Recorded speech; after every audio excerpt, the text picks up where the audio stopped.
Muy buenas tardes con todos. El día de hoy estamos con otro episodio de Psicología Social en el cual hablaremos acerca de otros temas, en este caso basado en en los cuatro videos que tenemos. El primero siendo el principio de los cuatro cambios diarios en el cerebro, el principio 5 que sería la plasticidad del cerebro, eh, el 4 que sería las palabras tienen poder y por último hablaremos de un video bastante largo que es de un TED Talk, del cual se es de la The Social Brain and its Superpowers, que se traduce a el cerebro social y sus superpoderes. Como siempre tenemos a nuestra colega psicóloga Francis Aguilar, que nos empezará hablando acerca del principio 4 cambios diarios.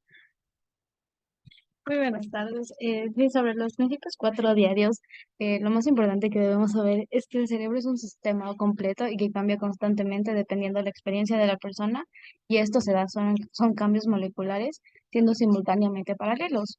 Eh, Ya, el cerebro hace conexiones necesarias por lo que debe ser empático una persona con la otra, en el sentido como que estos videos se basan más en cómo los profesores deberían ver a los estudiantes. Y normalmente un profesor cree que si un estudiante no entiende a la primera es porque el chico o la chica es tonto, por así decirlo, pero en realidad es porque mayormente los profesores no saben dar muy bien información, que lo veremos más adelante en los principios 5 de plasticidad. Ya, otra idea importante es que la manera que el cerebro da, como que se desarrolla es dos pasos atrás, no, dos pasos adelante, uno atrás. Y normalmente lo que uno aprende se debe reforzar, es decir, se debe practicar como se lo hace diariamente, como que si una persona aprende a leer, no tiene solo que ese rato leer, sino como que cada día por lo menos 5 minutos tiene que leer. En matemáticas igual se tiene que practicar y reforzar los cálculos y todas esas cosas. Y vale recalcar que las redes neuronales son de suma importancia para poder aprender, ya que ahí es donde se conserva todo lo aprendido, porque en las neuronas se quedan como que nuestros pensamientos y recuerdos, entre otros. Ok. Muchas gracias, señora Francis. Permítame hacerte una pregunta acerca del principio 4. Tú me estás hablando acerca de que para que podamos aprender algo tenemos que hacerlo todos los días. ¿Podrías poner un ejemplo práctico para que todos nuestros oyentes te puedan entender de una manera más sencilla de cómo tú tal vez aplicas este principio en tu vida, tal vez en algún talento o en algún hobby que tú tienes? Ok, o sea, algo que yo practico diario podría ser el ejercicio, ya que es como, se podría decir como que el músculo tiene memoria si nos referimos al cerebro. Si tú dejas de entrenar, como que tu músculo se va a atrofiar, ¿verdad? Entonces, cuando tú regresas, como que ese músculo recuerda como que todo el peso que levantabas y va a llegar a crecer de nuevo rápido. Lo mismo pasa con el cerebro. Si tú lo sigues entrenando, este va a seguir como que manteniendo más información, captando y va a seguirse como desarrollándose y, entre comillas, uno es más inteligente. Perfecto, Francis, como siempre, muy buen ejemplo. Entonces, me gustaría seguir ahora con el principio 5, ya hablando acerca del aprendizaje y cuáles son los procesos neuronales que nosotros tenemos que desarrollar para poder habituar a nuestro cerebro a aprender alguna nueva cosa. Creo que es muy importante hablar acerca de la plasticidad, ya que yo tengo entendido de que esta es la capacidad que tiene nuestro cerebro de aprender nuevas cosas. No sé si tal vez me podrías hablar un poco más de esto. Ok, sí, para entender la plasticidad debemos saber que el cerebro es flexible, aprende durante toda la vida, no solo durante un tiempo, ya que la neuroplasticidad existe a lo largo de nuestra vida. Hay diferencias que son muy notorias dependiendo de la edad, como por ejemplo cuando uno es niño capta algunas más cosas, o es más observador que cuando es adulto. No existen tampoco etapas críticas en el aprendizaje escolar, es decir, todo depende del orden de presentación de la información, porque también hay estudios que dicen que una persona adulta aprende mucho más rápido un idioma que un niño. Entonces aquí se puede decir o se puede saber de que en realidad, como se dice, la edad no importa, sino cómo se nos enseña. Ok, también la neuroplasticidad tiene más evidencias en edades tempranas, porque es en donde los niños empiezan a aprender más cosas como hablar, caminar, van a la escuela, aprenden a escribir, a leer, entre otros. Eh, mientras uno, o sea, la plasticidad no es lo mismo que el aprendizaje, es decir, como que el cerebro tan flexible no significa que esté aprendiendo en todo momento.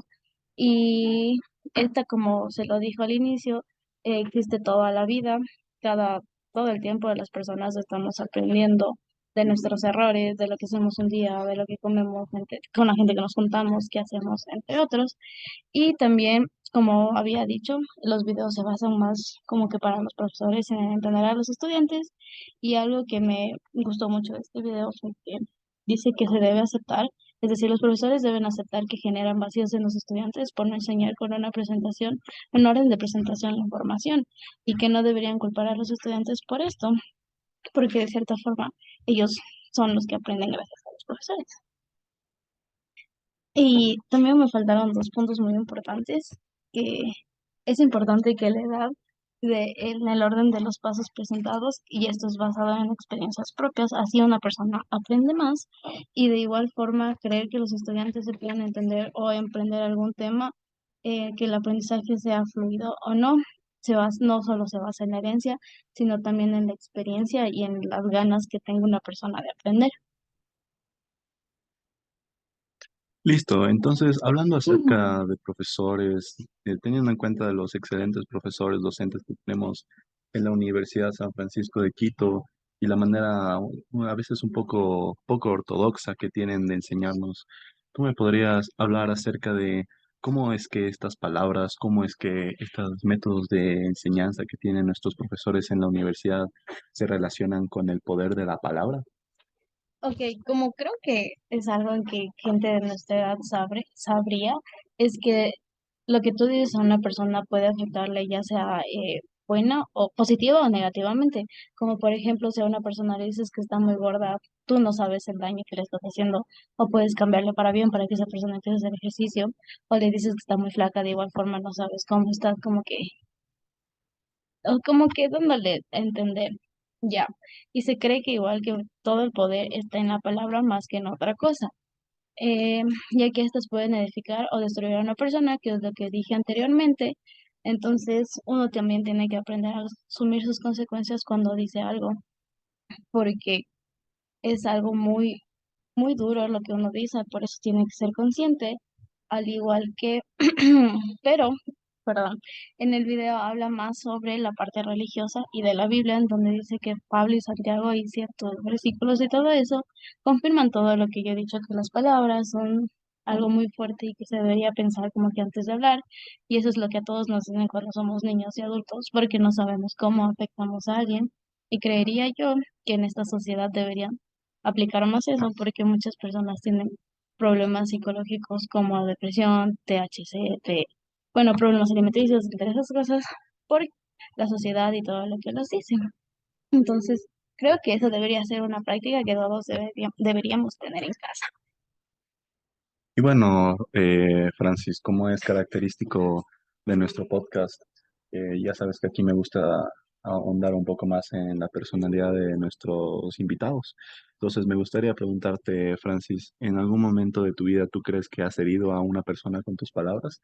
¿O tratas de siempre practicar lo que enseñas y cuidar mucho tu dialecto al momento en el que estás entablando una conversación con una persona, sea desconocida o conocida?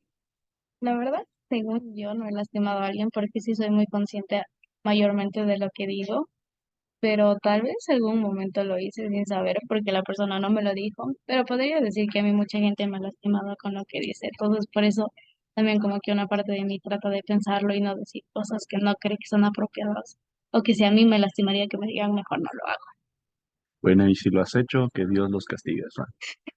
Listo.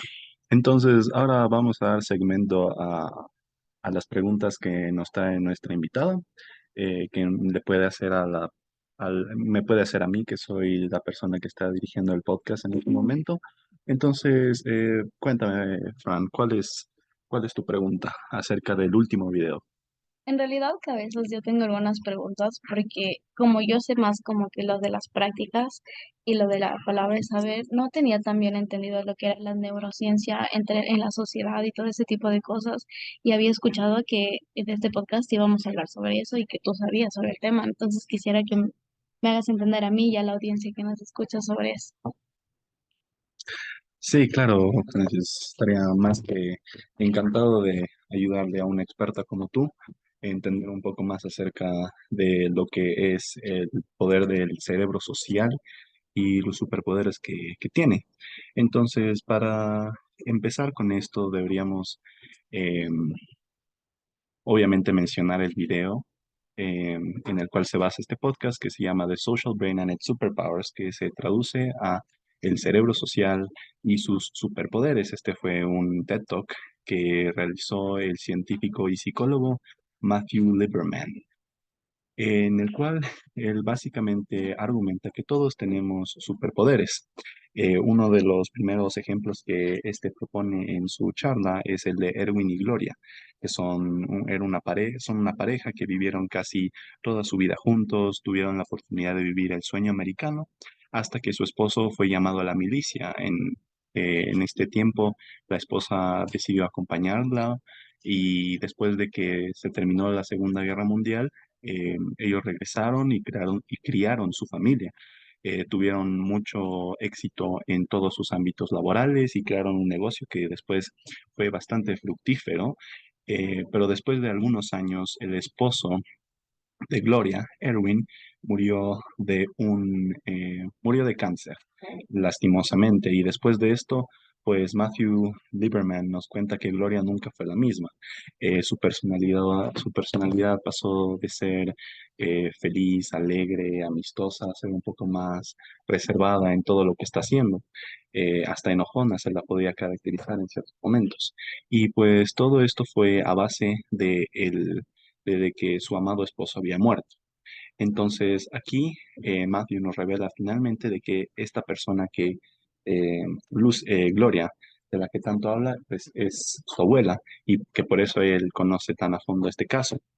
Entonces, em, él utiliza esta pequeña historia para explicar el dolor que podemos sentir algunas personas por la pérdida de una persona.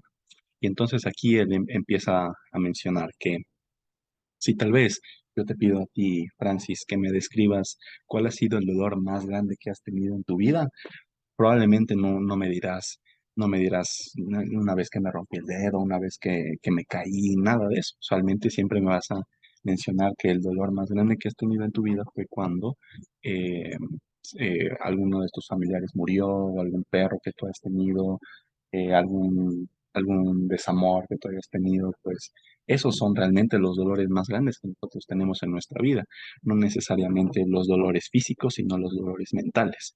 Y ese es uno de los puntos más importantes de esta charla.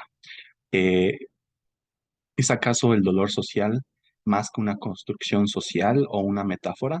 Pues para comprobar esto, el científico psicólogo Matthew Lieberman, él, cogió un MRI scanner, que simplemente es un dispositivo el, que se utiliza para medir los impulsos neurológicos que puede tener una persona en su cerebro y de esta manera ver qué partes del cerebro se activan cuando esta persona sufre eh, ciertos estímulos sociales.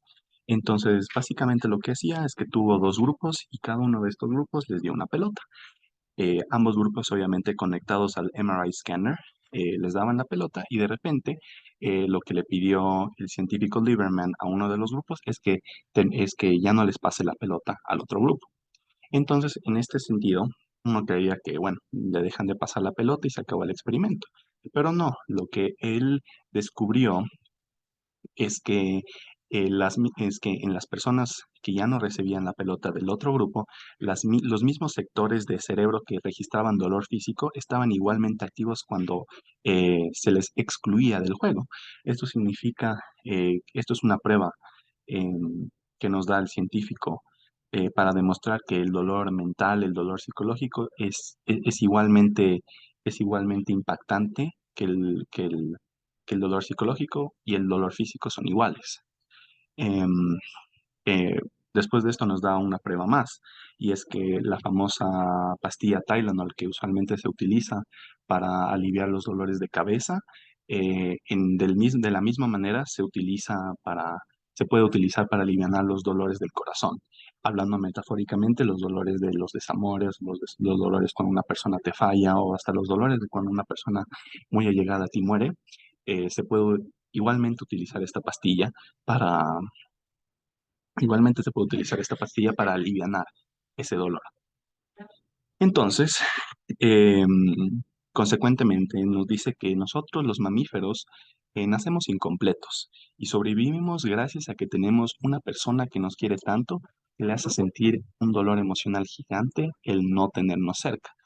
Pues es gracias a esto que nosotros nos diferenciamos de las aves, de los reptiles y más bien los humanos de otros mamíferos. Y es que nosotros necesitamos del amor, nosotros necesitamos del afecto, nosotros necesitamos de la emocionalidad para poder sobrevivir.